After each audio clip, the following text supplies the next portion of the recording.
Over the last few weeks, we've had the opportunity as a school to have devotions together every week surrounding key principles and truths about who we are as Christians. And we've been building this triangle that is based on truth. And that truth is derived out of the very character of God. As we've focused on that truth, what that truth enables us to do is have a coherent worldview, which is the next layer, an ability to understand and see the world in which we live the way God sees it.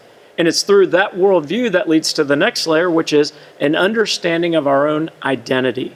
So often in our world, people are searching for identity in so many places, but as Christians, our identity comes from being children of God, made in His image. And it's in understanding that identity that leads to the next layer, which is our purpose. It's in our purpose that we live out our lives where everything has meaning because it's done for His glory. And it's in that purpose that we find the layer we spoke about last week, which is hope. Hope is the link that brings all of these things together in a world that is desperately searching for hope.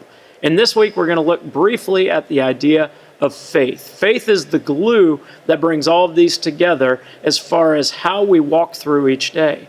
Faith is simply defined as absolute certainty in what we cannot see.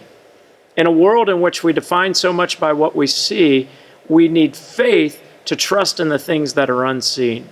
Those being God and His promises and the way He's at work in the world around us. We see the results of those things, like when we look at the wind and the trees. You can't see the wind, but you can see the impact on the trees. The same is true of God at work in our world. We may not be able to see God, but we can see the impact of what He's doing in our world. And the way we interpret that as believers is we put our faith in God. And the reason that's so important is because in our world, so many people put their faith in things that have no true foundation. Our faith is in the very character of God and who He is. And this week, we're going to dig into what it looks like to walk each day in faith